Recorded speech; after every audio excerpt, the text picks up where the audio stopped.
Coming up, we're going to be talking about 2 reasons why you should choose the right thing to do over what is fun or easy.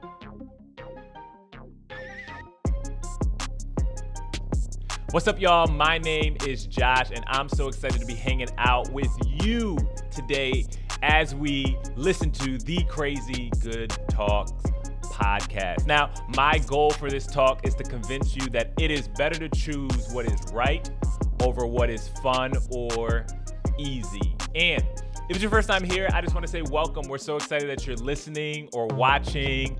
Check out the channel, check out the other videos. We're excited to have you here. And if you've been tracking with us before, we're excited to have you back for this episode of the Crazy Good Talks. Now, let me give you a rundown of what is about to happen next. All right, so we are currently in the welcome. This is the welcome. This is where I get to set up everything, set us up, let you kind of orient you to the space, and let you know what is about to come up. Next, we're going to get into the talks. We're going to get into the conversation, the reason why we're here, the big idea that we're going to look at today. And then I will leave you with a question. Now, this question is meant to challenge you. It's going to be at the end, so make sure you tune in to all the way at the end. This question is meant to challenge you and help you take what we just learned and start to apply it into your real life. So you're gonna drop a comment down in the comment section when you answer this question, and you're going to just practically live it out. We don't want to just hear a bunch of things. We want to kind of take the knowledge that we're learning, and then we want to try to apply it. That's wisdom, right? We take the knowledge and then try to apply that knowledge, the wisdom part of it. So I am excited to hop right into it. So today's theme and what we are talking about is this, all right? Here's what we're talking about. Hard choices for a better you. We're talking about hard choices for a better you. Now, I know that doesn't sound very appealing or appeasing, but that is what we're about to get into and what we're about to talk about, how hard choices make a better you. And as we talk about that, we're going to be talking about integrity. And here's how we're defining integrity as we kind of walk through this and talk through this. So integrity is choosing courage over comfort. It's when you choose what is right over what's fun, fast, or easy, and you choose to practice your values instead of simply professing them. All right, we're talking about integrity. That's what we're shaping up and we're talking about for today. All right, so here's what I want to do before we jump into integrity and how we can have integrity and what that actually looks like. Here's the question I want to set us up with. I want to talk about why should we practice integrity? Like, what are we missing from not practicing integrity in our lives? What are we missing in our work? What are we missing in our work relationships? What are we missing in our family relationships? What are we missing in our friendships? Why is integrity so important? And here's the first thing that I want to kind of talk about. So here's how we're going to set this up before we get into it. Here's how we're going to set this up. So coming up, we're going to talk about why we should practice integrity. And then we're going to go into how do we actually practically do it. All right. We're going to talk about why, and then we're going to talk about practically how and what that actually looks like. And here's the number one thing as we set up looking at integrity. All right. Integrity helps us build trust. Integrity is a cornerstone of trust. When you look at your relationships, when you look at your friendships, integrity is actually a very key piece of you having trust within those relationships, right? When we act with integrity, others know that they can rely on us to be honest and consistent. And that right there is so fundamental to building and maintaining healthy relationships, right? So if integrity builds trust, right? So, okay, Josh, I get it. Integrity is important and crucial in helping us build trust in our relationships and our friendships and all of those things. What is trust? Like that's the next logical question, right? Like what is trust? When you think about trust, like what is trust? People often use trust in a lot of different concepts when they talk about it, in a lot of different contexts when they talk about it. How do we define trust? You know me, I like definitions. So here's how we're going to be defining trust. And this definition was actually from Charles Feldman. And I really liked his definition of trust. And it says this: trust is choosing to risk making something you value vulnerable to another person's actions. Choosing to risk making something you value vulnerable to another person's actions. All right. So that is trust. Choosing to take what is important to you and trust that to somebody else. Right. So choosing to take whether you're at work and you have a task that you need to delegate, right? You're going to give that to somebody that you feel that is a valuable thing to you. You want that thing to get done. You're going to give it to someone that you feel like can actually get the thing done because it's important to you, right? Think about a relationship, right? Think about a friendship, right? Like you're going to give somebody the information of what's going on in your life if you feel like they can steward that information well. You feel like you can trust them with that important information. So that's trust. Now that we know what trust is, what is distrust? What does it mean to not have trust in somebody? So distrust looks like what is important to me is not safe with this person in this situation or in any other situation, right? So when we have distrust, when we don't trust someone, it's like what is important to me is not safe with this person at all, right? Sometimes in this situation, it's not safe, or it could be in any situation where it's just like, by no means do I want to be giving trust to this person. Or it could be like, I trust certain people with certain things, right? So it's just like, it's not a all or nothing thing. And I think this definition was just super helpful for me as I kind of thought to trust and helped me frame what trust was, right? So in other words, just like trust says, like, I'm safe, I can handle whatever happens, I can be open and forthcoming, right? That's what trust says. But distrust basically says, I'm not safe, I can't handle what this person might do, I'm not very sure, and I feel like I'm gonna need to protect myself, right? And we see trust flesh out in a lot of different ways. It's not just with super big situations. Like the other day, let me tell you, I've been getting into my Chick-fil-A sandwiches and all the things, and I've just got put on to the spicy chicken sandwich, right? So I go to Chick-fil-A and I order the spicy chicken sandwich, and whatever Chick-fil-A I go to, I know that if I order that sandwich, I trust that it will taste the same at every one because they all work and operate at the same thing, right? So I trust and I expect that that it will taste the same and they will cook it the same and it will be the same experience with everywhere I go, right? That's another illustration in a type of how one can actually trust something, right? Whether we have friendships, we have relationships, we choose to trust or not trust those people that we interact with certain things, and we choose to not trust them with certain things. Whether or not we feel safe, whether or not we don't feel safe, we go back and forth with that trust. So I just want you to remember this. Remember that trust is choosing to risk making something you value vulnerable to another person's actions. And when we're trying to build and practice integrity, trust is a key piece in that, because if we are not people of integrity, people will not trust us with things. So it's just like, that's one reason why we should be people of integrity, because trust comes with integrity.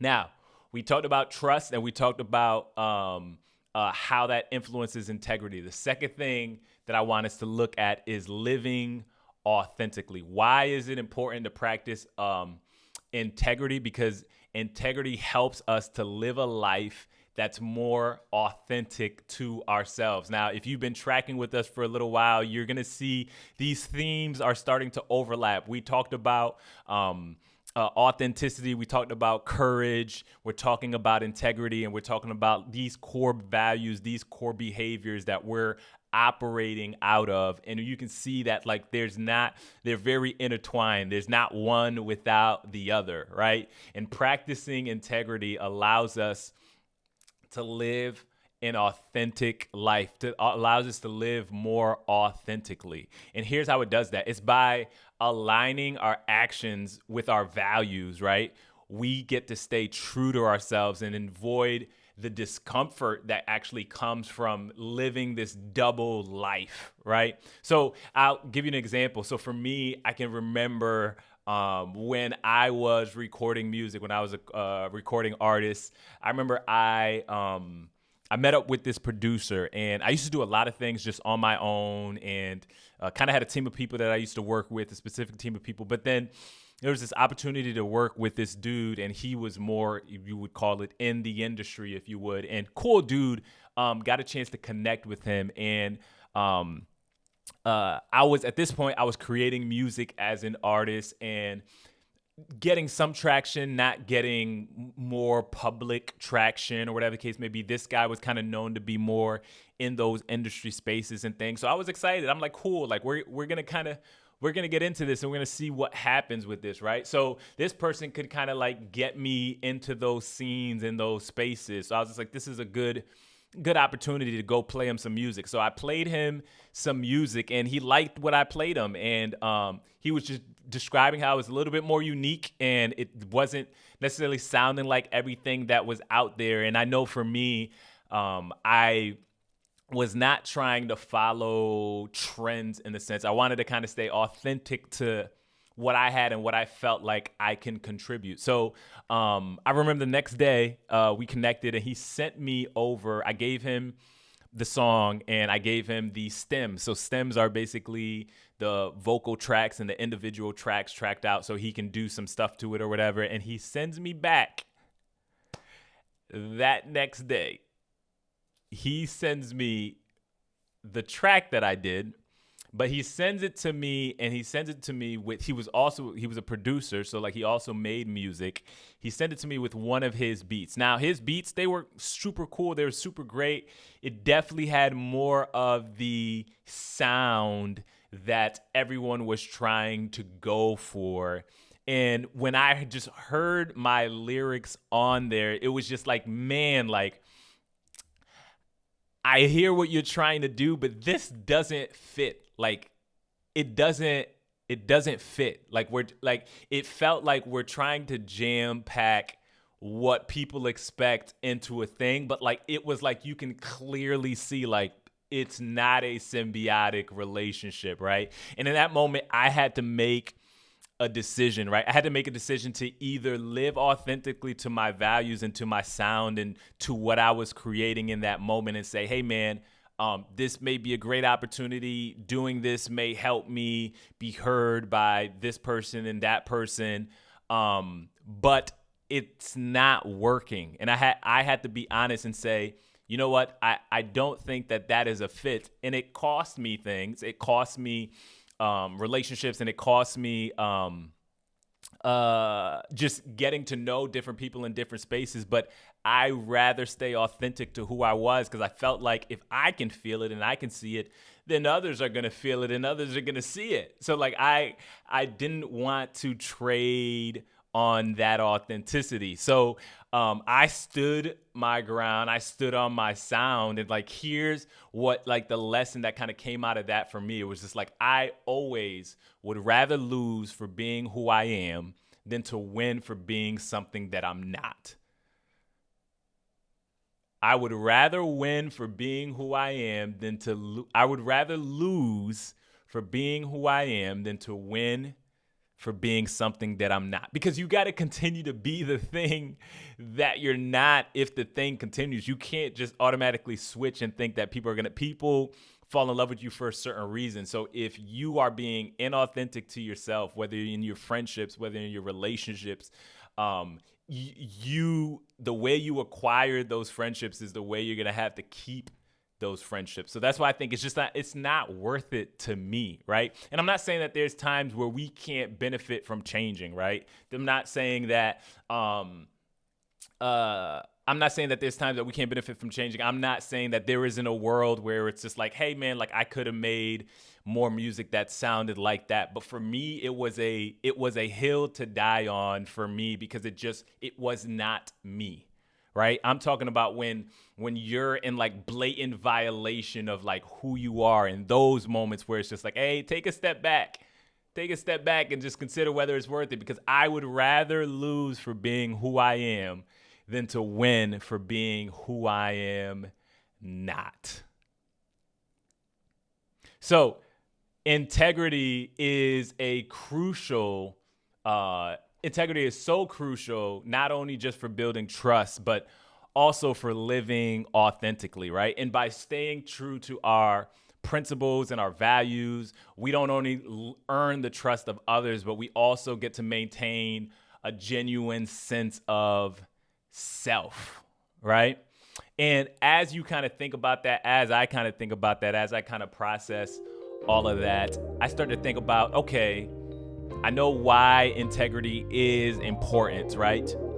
We know why integrity is important. It leads us to those things, and those things are good things.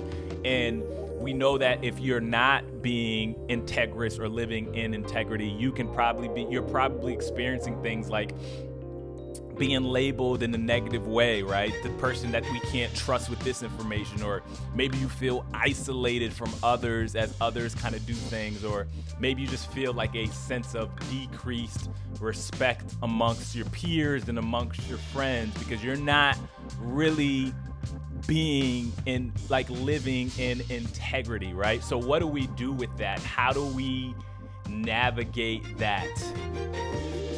That's what we're going to talk about as we continue on the talk. So keep it locked. This is The Talks.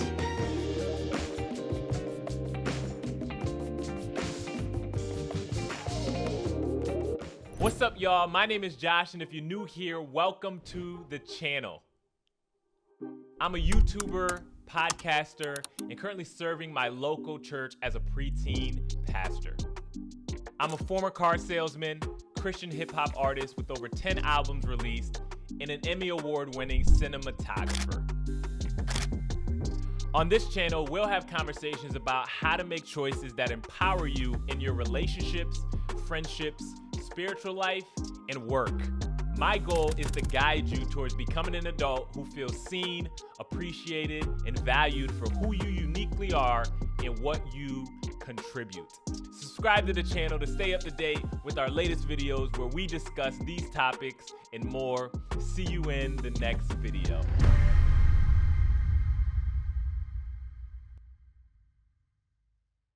Hey y'all, Bree here. I just remember when we first got engaged, really when we were dating, I said, I put a plate out for you. And she put a plate out. How did we navigate that? How we navigate the good things and the bad things. So on our YouTube channel, we just kind of talk about that. Give y'all some insight, not trying to give advice, because we know marriage can be this process that we go through. We just want to invite y'all along in our process. So just subscribe to our YouTube channel, and we hope that we can be just encouragement for y'all, and we hope y'all watch.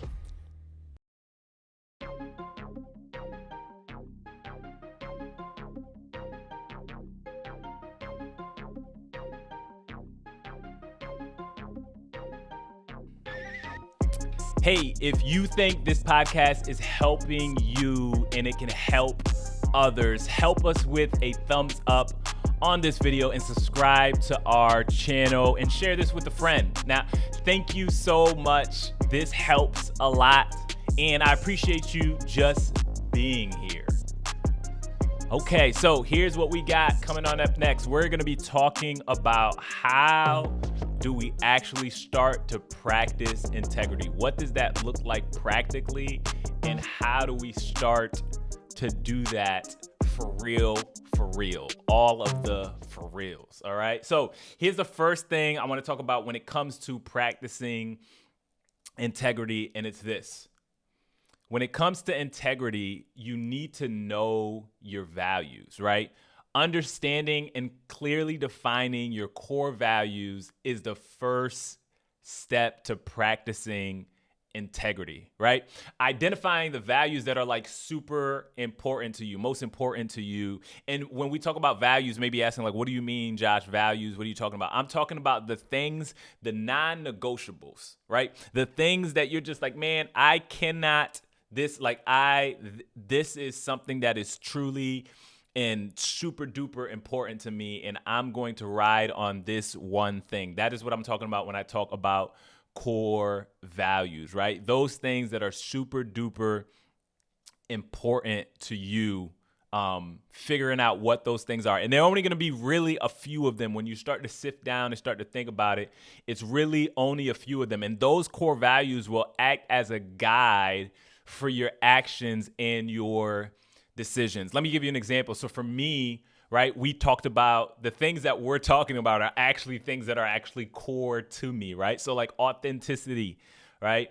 That is extremely important to me. I will, to my benefit, when it's to my benefit and when it's not to my benefit, right? I am willing to be authentic to myself.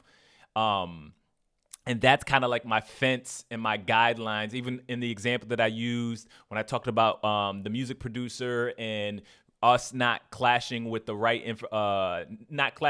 sound and being true to being like, no, that sound actually isn't me, right? Those are little things of just realizing like, man, I would rather be me than to pretend being something else. So authenticity is core to me as I navigate life and my friendships and my relationships and all of those things. That is a core pillar for me where it's just like, I've got to be authentic. Another one of my values is courage, right? So we talked about it again, courage to step up and speak up and say the thing, to say what I'm actually feeling in that moment. And I'm not saying that courage is a license to be rude or disrespectful or any of those things. But I think at the end of the day, in order for me to be authentic, I must also be courageous, right? There is no authenticity without the courage to speak up about the things that work for me and that don't work for me, right? And it all comes together with integrity also, one of my core values, which is integrity, which is just like, man, win, lose,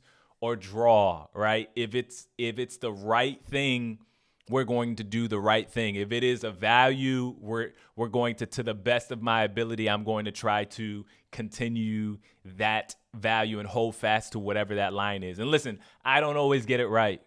I don't always, and there's times where it's like, man, like I want this to be happening, but this is not happening. And it feels like someone is maybe stepping on my core value, or I didn't respect my core value. But that's why they're there for, because once I feel that, then I realize like, okay, I need to reroute. Something is wrong here. Something's off here, right? So those are core values, but how can you start to learn what your core values are? I want you to think about this. Someone once gave me this exercise, and I thought it was super helpful in starting to think about what your core values are. Think about the things that offend you. Like bear with me right now. Think about the things that like really, really get under your skin. Like really get under your skin.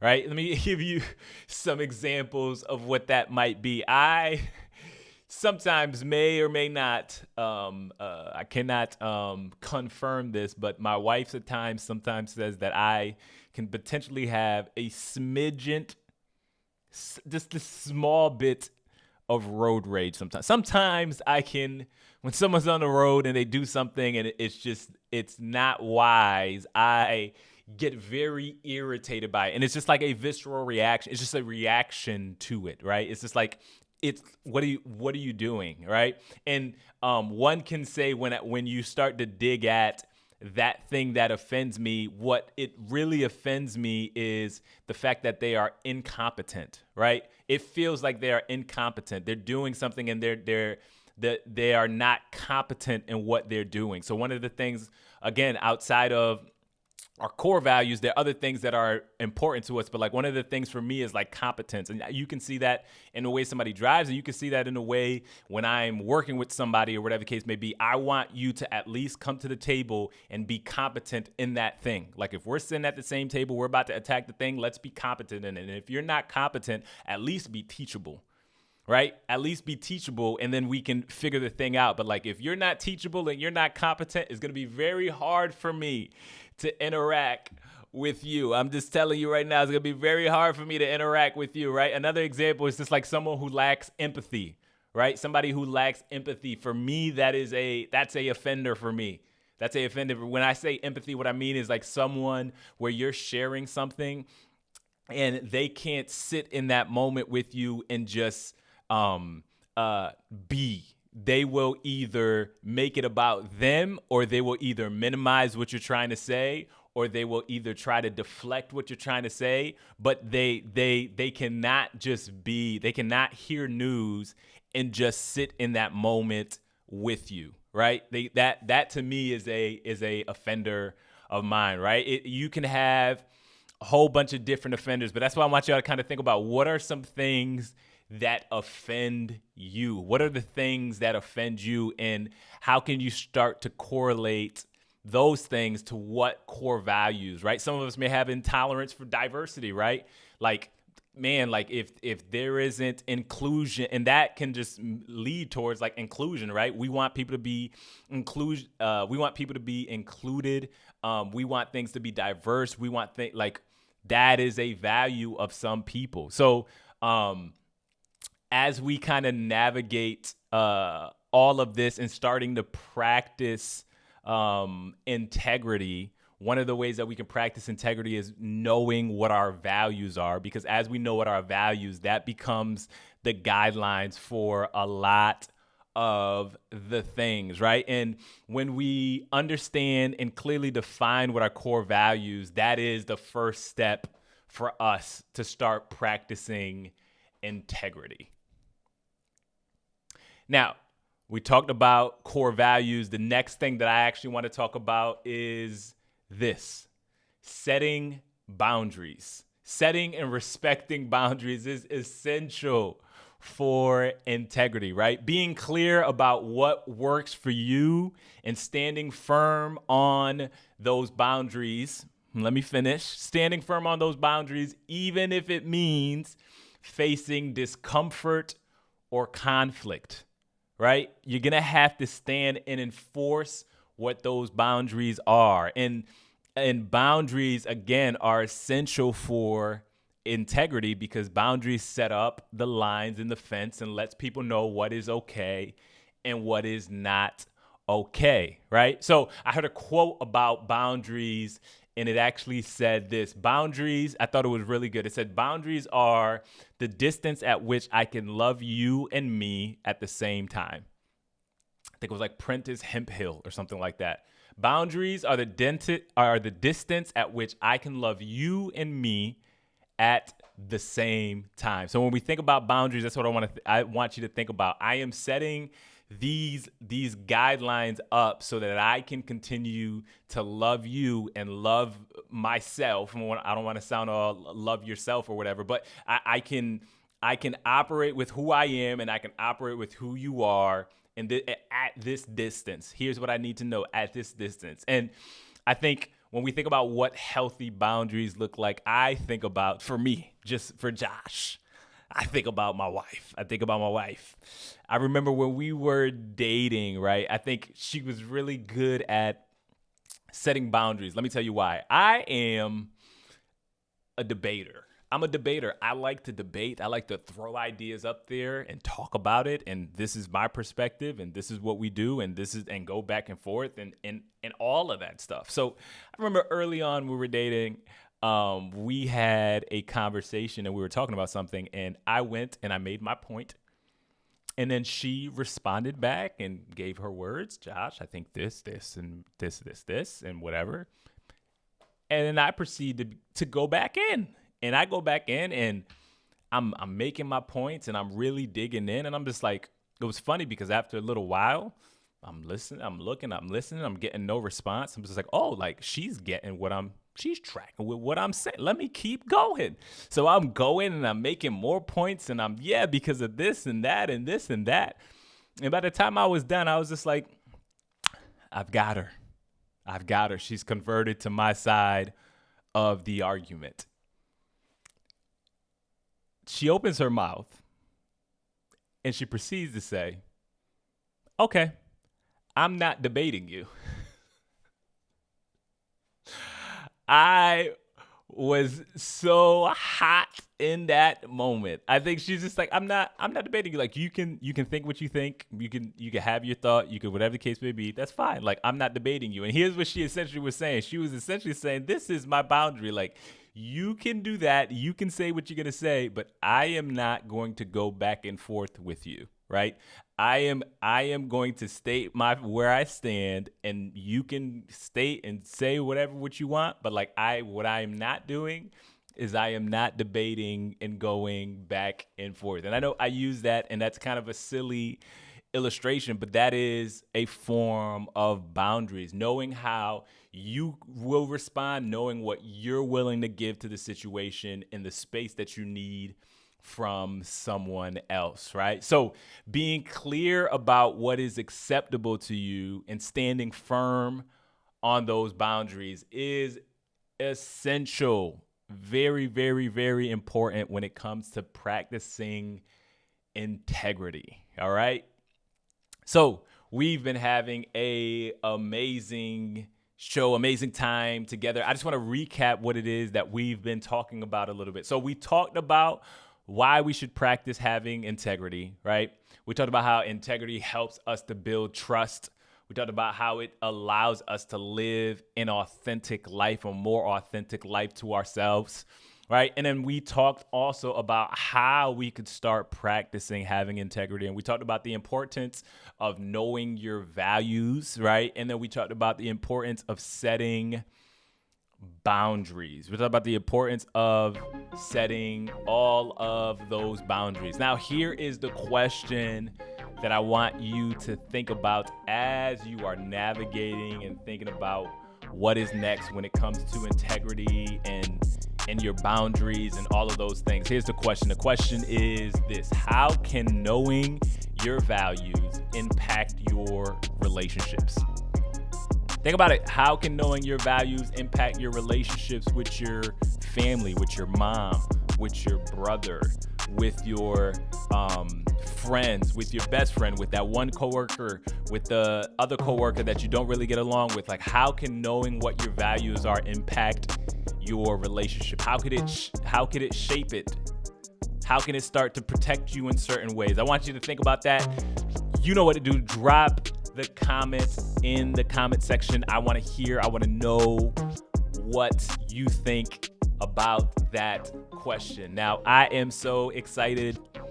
We had a great time together. I hope that you take this and you don't just hear it and in one ear out the other. If you made it to the end of this video, I know that you are ready to apply this, and I'm excited to see what your life looks like after you've applied it. So we had a great time. This is The Talk.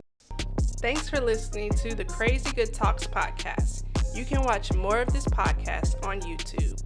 You can also find Josh across all social media.